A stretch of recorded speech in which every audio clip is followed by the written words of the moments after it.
தேவர் சமுதாயத்து மேலே கமலஹாசனுக்கு ரொம்ப பிடித்தம் உண்டு. காரணம் அவங்க தான் இந்த நாட்டில் மன்னர்களாக இருந்தவங்க. இன்றைக்கி யாரோ நாங்கள் தான் பாண்டி அதெல்லாம் சொல்கிறாங்க, அது வேறு விஷயம். ரஜினி ரொம்ப கூச்சப்படுவார் உட்கார்றது. எப்படியா சிவாஜி விட நம்மளும் நடிக்கணும். சரி, இப்போ ஒரு மறைமுகமான போட்டி கமலுக்கும் ரஜினிக்கும் என்னதான் நட்பாக இருந்தாலும் இருக்கும்ல. இவர் சிவாஜி வச்சு எடுத்துட்டாரு, நம்ம ஒன்று எடுப்போம், அதுக்கேற்ற கதை இருந்தால் சொல்லும்போது கேஎஸ் ரவிக்குமார்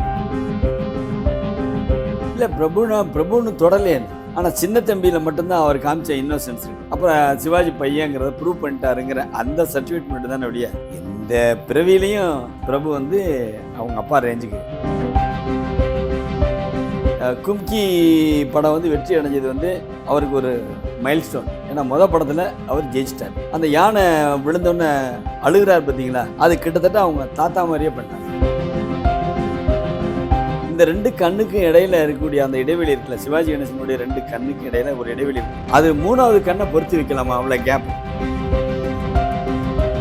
ஹிந்தி படத்தில் இருக்கிறவங்கலாம் பயந்தாங்க சிவாஜி பார்த்து. அந்த ராஜ்கபூர் சொன்னார், நானும் எங்கள் அப்பா பிருத்திவிராஜ் கபூர் தான் நாடக உலகத்தில் பெரிய ஆட்கள் நாங்கள் நினச்சிருந்தோம். அந்த எண்ணத்தையே உடைச்சவர் சிவாஜி கணேசன்.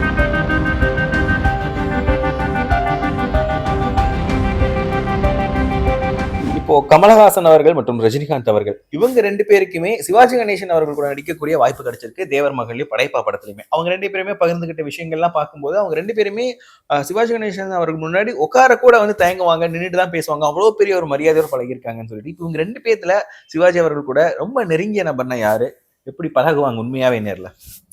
ரொம்ப நெருங்கி பழகினவர் கமலஹாசன் தான். அவர் வந்து இந்த சிவாஜிக்காகவே இந்த தேவர்மான் ஸ்கிரிப்டை ரெடி பண்ணார். அப்போ ஒரு சாஃப்ட்வேர் வந்துச்சு, அது 7 days அந்த ஸ்கிரிப்டை முடிக்கலாம், அப்படிப்பட்ட சாஃப்ட்வேர். அதில் தான் அந்த ஸ்கிரிப்டே முடித்தார். சிவாஜிகிட்ட அவர் வாங்கின கால் ஷீட்டும் 7 days தான்.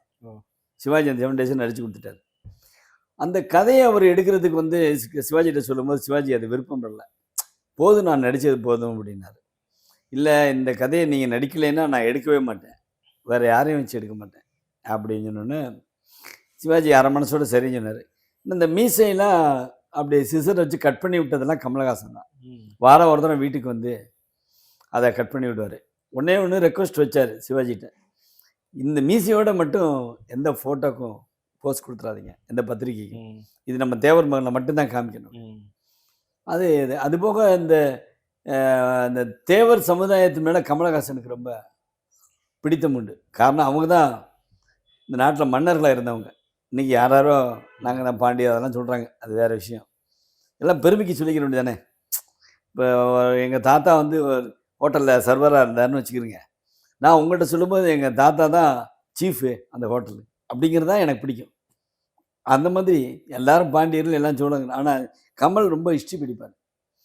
அவர் கூட நான் 1 month ட்ராவல் பண்ணேன், அவர் கூடவே இருந்தேன், அவர் கூடவே சாப்பிட்டேன். அப்போ அவர் நிறைய இந்த மாதிரி கதைகள்லாம் சொல்லுவார். எந்த கதையும் கமல்கிட்ட வந்து தெரியாதுன்னு சொல்ல முடியாது.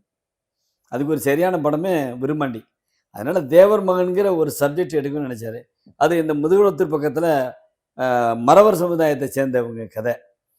அதை அவர் எழுதி முடிச்சுட்டு சங்கிலி முருகனை வச்சு துணைக்கு எடுத்துகிட்டு சிவாஜியை போட்டு எடுத்தால் தான் அந்த கம்பீரம் கிடைக்கும் அப்படின்னு எடுத்தார். அது மாதிரியே சக்ஸஸ்ஃபுல்லாகவும் ஆயிடுச்சு அந்த படம். ரஜினி ரொம்ப மரியாதை வச்சிருப்பார். ரஜினி ரொம்ப கூச்சப்படுவார் உட்கார்றதுக்கு. எப்படியா சிவாஜி விட நம்மளும் நடிக்கணும். சரி, இப்போ ஒரு மறைமுகமான போட்டி கமலுக்கும் ரஜினிக்கும் என்னதான் நட்பாக இருந்தாலும் இருக்கும்ல. இவர் சிவாஜி வச்சு எடுத்துட்டாரு, நம்ம ஒன்று எடுப்போம், அதுக்கேற்ற கதை இருந்தால் சொல்லும்போது கேஎஸ் ரவிக்குமார் இந்த கதையை சொன்னார். ஆனால் இந்த சம்பளம் வந்து எனக்கு இவ்வளோ வேணும் அவனு கேட்டதெல்லாம் மாதிரி எனக்கு ரஜினியே சொல்லியிருக்காரு. அப்படி ரஜினி சொல்லியிருக்காரு. எனக்கு தெரிஞ்ச தகவல் வந்து ரஜினி வந்து டபுள் பேமெண்ட் கொடுத்தாருன்னு கேள்வி. பேசின சம்பளத்தை காட்டிலும் அதிக சம்பளம் கொடுத்தாருன்னு. இப்போ இனிமே நீ தாண்டா இந்த சமுதாயத்தெல்லாம் வழிநடத்தி போகணும் திரைப்படம் மூலமாக சிவாஜி சொன்னதாக ஒரு தகவல். நான் ரஜினிகிட்ட ஒன்றும் மூவ் பண்ணதில்லை, கமல்கிட்ட ரொம்ப நெருக்கமாக இருந்திருக்கேன். இப்போவும் எப்போது தான் போவேன், நான் போகிறதில்லை அடிக்கடி. ரஜினிகிட்ட அறிமுகம் இல்லை எனக்கு. அப்படி இருந்தால் அவர் பேசியிருப்பார். இவர் சிவாஜியை பற்றி பேசாத நாள் கிடையாது. கமல் சும்மா இருக்கும்போது ஏதாவது ஒன்று சொல்லுவார். அது அந்த படத்தில் அவர் என்ன பண்ணார் சொல்லுங்கள் அப்படின்னு என்கிட்ட கேட்டுக்கிட்டு பேசுவார். இதெல்லாம் சாப்பிடும்போதும் சரி, சும்மா உட்காந்துருக்கும்போதும் சரி. அதனால் அவங்க அதே இதுக்கு போல் பாக்யராஜும் சிவாஜி வச்சு எடுக்கணும்னு நினச்சாரு. அவரோட குரு தான் பாரதி ராஜா. முதல் மரியாதை அவர் அது இதுக்குன்னே 22 கதை ஆர் செல்வராஜ்னு அன்னக்கிளி கதை கொடுத்தாரு அந்த ஆர் செல்வராஜ் கிட்ட 22 கதைகள் கேட்டு கடைசியில் ரஷ்யாவில் வந்து ஒரு பெரிய லாயர் அவருடைய பிஏ இந்த லாயர் வந்து ஆல்மோஸ்ட் ரிட்டையர்டு அந்த ஏஜில் பிஏ கிட்ட அவருக்கு இருந்த லவ்வை பற்றி கதை தான் அந்த ஒரு கதை கிடச்சிது. அந்த கதையை தான் நம்ம கிராமத்துக்கு ஏற்ற மாதிரி முதல் மரியாதைன்னு சிவாஜிக்கு போட்டு பாரதி ராஜா அவருடைய ஸ்டைலில் எடுத்தார். அதில் நீங்கள் அதை கேள்விப்பட்டிருப்பீங்க, நடிக்க வேணாம், நடங்க, திரும்பி பாருங்கள், நில்லுங்க, போங்க, உங்ககிட்ட நிறைய சரஸ்வதிகளும் வீணைகளும் இருக்காங்கண்ணே, எனக்கு ஒரு சரஸ்வதி ஒரு வீணை தான் வேணும் அப்படின்னு சொல்லி விக்கை கூட எடுக்க சொல்லிட்டு சீ போட்டு தீங்க. அதெல்லாம் அது பாரதி ராஜாவுடைய கெட்டிக்காரத்தனம் வச்சுக்கிங்களேன். அது வந்து என்னுடைய விழாவில் கூட சொன்னார், மரத்துக்கு பின்னாடி வந்து லைட்டு போகும்போது அண்ணனை எட்டி பார்க்க சொல்லணும்னு பாரதி ராஜா சொன்னாராம். எதுக்குடா எட்டி பார்க்கணுன்னு சிவாஜி கேட்டிருக்காரு. அதுக்கு அப்புறம் பேசுவோம்ண்ணே, நீ முதல்ல எட்டி மட்டும் பாருங்க, சன் போகுது அப்படின்னு. ஒரு என்னடா நான் சிவாஜிடா, என்னை வந்து எதுக்குன்னு தெரியாமல் நீ எட்டி பார்க்க சொல்கிறீங்க அப்படின்னு. அதெல்லாம் வந்து அந்த எடிட் பண்ணி அவர் பூங்காற்று திரும்புமாங்கிற அந்த பாட்டு இருக்குல்ல, அது இது இந்த பக்கம். இந்த கதையை பார்த்துட்டு இளையராஜா வந்து இது ஒரு கதைன்னு சொல்லிட்டு நீ சிவாஜிக்கு போட்டு எடுத்திருக்கிய, ரொம்ப மோசமான ஆள்னு பாரதி ராஜாவை திட்டியிருக்கார் இளையராஜா.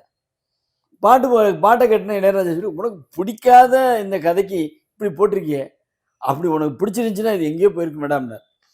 நீ பாட்டு போடுறதுங்கிறது என்னுடைய தொழில், நீ என்கிட்ட வந்த, நான் பர்சனலாக சிவாஜி மேலே ஒரு மரியாதை வச்சுருக்கனால சொல்கிறேன், இந்த கதையெல்லாம் சிவாஜியை நடிக்க வச்சுருக்க கூடாது நீ அப்படின்னு சொன்னார். அது மாதிரி பாக்யராஜ் அவர் வந்து ஒரு மிலிட்ரி, சிவாஜி எப்பவுமே இந்த சுபாஷ் சந்திர போஸ் இவங்களெல்லாம் ரொம்ப பிடிக்கும். நல்லா ஒரு ஐஎன்ஏ சோல்ஜர் மாதிரி அவர் வச்சு தாவணி கனவுகள்னு வச்சு அவரும் நல்லாவே சிவாஜியை யூஸ் பண்ணார். இப்போ தன்னுடைய அப்பா வந்து ஒரு மிகப்பெரிய நடிகர் அப்படிங்கிறப்போ பிரபுவுக்கு வந்து அந்த அளவுக்கு ஒரு ஒரு ஒரு ஒரு ரெஸ்பான்சிபிலிட்டி இருந்திருக்கும், அப்பாவுடைய பேரை நம்ம கொண்டு வரணும் இண்டஸ்ட்ரியில. அதே மாதிரி தன்னுடைய தாத்தா வந்து ஒரு மிகப்பெரிய நடிகர், தன்னுடைய அப்பா ஒரு மிகப்பெரிய நடிகர் அப்படிங்கிறப்போ விக்ரம் பிரபுக்கும் அதே ஒரு ரெஸ்பான்சிபிலிட்டி இருந்திருக்கும். இப்போ அவர் தொட்ட அந்த உயரத்தை வந்து அவருடைய பிரபு அவர்கள் வந்து தொட்டுட்டாருன்னு நினைச்சுக்கிறீங்களா, இல்ல தன்னுடைய தாத்தாவோட உயரத்தை வந்து விக்ரம் பிரபுனால தொட முடியாம போயிடுச்சோ, அவருக்கான வாய்ப்புகள் மறுக்கப்பட்டுருச்சுன்னு நினைக்கிறீங்களா? இல்ல, பிரபுன்னு தொடலையேன்னு. அவர் வந்து பல படங்கள் நடிச்சாரு, ஆனா சின்ன தம்பியில மட்டும்தான் அவர் காமிச்ச இன்னோசென்ஸ் இருக்குல்ல, அது கூட டைரக்டர் வாசுடைய அந்த கேரக்டரைசேஷன் உருவாக்குனது, அதை கரெக்டாக பெர்ஃபார்ம் பண்ணார் பிரபு நல்லா தான் நடித்தார். அப்புறம் சிவாஜி பையங்கிறத ப்ரூவ் பண்ணிட்டாருங்கிற அந்த சர்டிஃபிகேட் மட்டும் தானே ஒழிய எந்த பிறவிலையும் பிரபு வந்து அவங்க அப்பா ரேஞ்சுக்கு போக முடியாது, யாரும் போக முடியாது. விக்ரம் பிரபு அதே மாதிரி தான். ஆனால் விக்ரம் பிரபுகிட்ட நீங்கள் மூவ் பண்ணி பேசினா ரொம்ப பேலன்ஸ்டாக, சிவாஜிகிட்ட வந்து அவருக்கு அப்படியே வந்தது வந்து அவர் அந்த கண்கள், வாய்ஸ், நான் ரெண்டுமே அவர் வந்து சிவாஜி மாதிரி இன்னும் யூஸ் பண்ணேன். நான் அதை அடிக்கடி அவர்கிட்ட சொல்லியிருக்கேன். கும்கி படம் வந்து வெற்றி அடைஞ்சது வந்து அவருக்கு ஒரு மைல்ஸ்டோன். ஏன்னா மொதல் படத்தில் அவர் ஜெயிச்சிட்டார். அந்த யானை விழுந்தோன்னே அழுகிறார் பார்த்தீங்களா, அது கிட்டத்தட்ட அவங்க தாத்தா மாதிரியே பண்ணார். அது ரொம்ப கஷ்டமான சீன் அது. அதை விக்ரம் பிரபு அதில் ஜெயிச்சிட்டார். அது பிறகு நிறைய படங்களுக்காக ஒருத்தர் நல்லா இருக்குன்னாங்க, டானாக்காரன்னாங்க, என்னென்னு சொன்னாங்க. நான் அதை வந்து பார்த்துட்டே தான் இருந்தேன். இப்போ சிறை வந்து எல்லாம் டாக் ஆஃப் த இண்டஸ்ட்ரி ஆச்சு. அவர் ரொம்ப பெர்ஃபார்ம் பண்ணியிருக்காரு. அந்த ஸ்டோரி ரொம்ப நல்லா இருக்குன்னு சொல்கிறாங்க. ஆனால் இவருமே இன்னும் ஒரு 100 வருஷம் 200 வருஷம் வாழ்ந்தாலுமே தாத்தா கிட்ட நெருங்க முடியாது.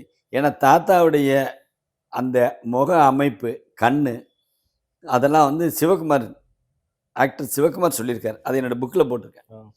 இந்த 2 கண்ணுக்கு இடையில இருக்கக்கூடிய அந்த இடைவெளி இருக்குல்ல, சிவாஜி கணேசனுடைய 2 கண்ணுக்கு இடையில ஒரு இடைவெளி இருப்பாங்க, அது 3வது கண்ணை பொருத்தி வைக்கலாமா, அவ்வளோ கேப் இருக்குமா. இது யாருக்கும் கிடைக்காத ஒரு முக அமைப்புன்னு சிவகுமார் ஆஸ் அன் ஆர்டிஸ்ட் அவர் என்கிட்ட சொன்னார் நேர்காணலில். ஸோ அதை நான் அப்படியே புக்கில் போட்டிருக்கேன். அது மாதிரி சிவாஜி கணேசன் மாதிரி முக உருவம் நீங்கள் நல்லா பாருங்கள், பெரிய மீசை வச்சுட்டு சிவாஜி கம்பீரமாக இருப்பார், மீசையே இல்லாமல் வருவார். உதாரணத்துக்கு ஐயங்கார் தான் நடிச்சிருப்பார். பிரஸ்டீஜ் பத்மநாபன் படத்தில் ஐயர் நடிப்பார். ஐயரும் ஐயங்காருக்குமே வித்தியாசம் இருக்குல்ல. பரீட்சைக்கு நேரமாச்சுல ஐயங்காராக நடிப்பார். அதில் அந்த காயத்ரி ஜெபம் மந்திரம் எப்படி சொல்லிட்டு நடக்கிறாங்க இந்த ஐயங்காருங்கிறதுக்காக தலையில் முண்டாசு கட்டிட்டு ஒரு வாரமாக போய் ட்ரிப்ளிகன் பார்த்தசாரதி கோயிலில் யாருக்கும் தெரியாமல் உட்காந்து இவங்கெல்லாம் ஐயங்காரெல்லாம் நடந்துக்கிட்டே போகிறத பார்த்துக்கிட்டே இருந்திருக்காரு சிவாஜி. அதை அப்படி பரீட்சைக்கு நேரமாச்சுல அதை கொடுத்தாரு. அதனால அவருடைய இதே வேற. ஹிந்தி படத்தில் இருக்கவங்கலாம் பயந்தாங்க சார் சிவாஜி பார்த்துட்டு. அந்த ராஜ்கபூர் சொன்னார், நானும் எங்கள் அப்பா பிருத்திவிராஜ் கபூரும் தான் நாடக உலகத்தில் பெரிய ஆட்கள் நாங்கள் நினச்சிட்டு இருந்தோம். அந்த எண்ணத்தையே உடைச்சவர் சிவாஜி கணேசன். ஏன்னா பாம்பேயில் போய் வீரபாண்டிய கட்டபொம்மன் நாடகம் போடுறாரு. நாடகம் போட்டு அந்த நாடகத்தை பார்த்தவங்க அவர் பேசுகிற டைலாக்லாம் எத்தனை பேத்துக்கு புரிஞ்சிருக்காரு. ஆனால் உணர்ச்சி வசப்பட்டு பார்த்துக்கிட்டு இருக்காங்க எல்லாரும். இந்த புக்கில் பார்த்தீங்கன்னா அந்த ஃபோட்டோவில் அதெல்லாம் இருக்கும், அவர் எப்படி பண்ணார் அப்படின்ட்டு. அந்த மாதிரி இருக்குது. அதனால் விக்ரம் பிரபு எஸ்டாப்ளிஷ் பண்ணிட்டாரு, குட் ஆக்டர்னு. பிரபு அழகான ஆள் தான், ஆனால் வேறு மாதிரி ஸ்டைலில் அவங்க அம்மா மாதிரி இருந்தார். குரல் அவருக்கு வந்து அப்பா குரல் வரல. ஆனால் சிவாஜி மாதிரி லுக்கும் குரலும் உடைய ராம்குமார் நடிக்க முடியல. நடித்தார், அது சரியா இல்லை. விக்ரம் பிரபு ரெண்டுக்கு நடுவில் வந்திருக்காரு.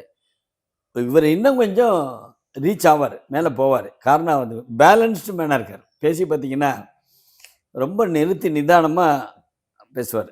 அது நான் பர்சனலாக இருக்கும்போது நான் வீட்டுக்கு போகும்போதெல்லாம் சில நேரம் வாக்கிங் அந்த பில்டிங்கை சுற்றி நடந்துட்டு இருப்பார். அந்த நேரம் கொஞ்சம்னா பேசுவார். என்ன தான் பேசுவேன். நல்ல ஒரு ஹோப் இருக்குது அவர் மேலே. இன்னமும் அவர் சாதிக்க வேண்டியது இருக்குது, அது செய்வார். எப்படி செஞ்சாலும் சரி அவங்க தாத்தாவை அவர் ரீச் பண்ண முடியாது. அது மாதிரி அது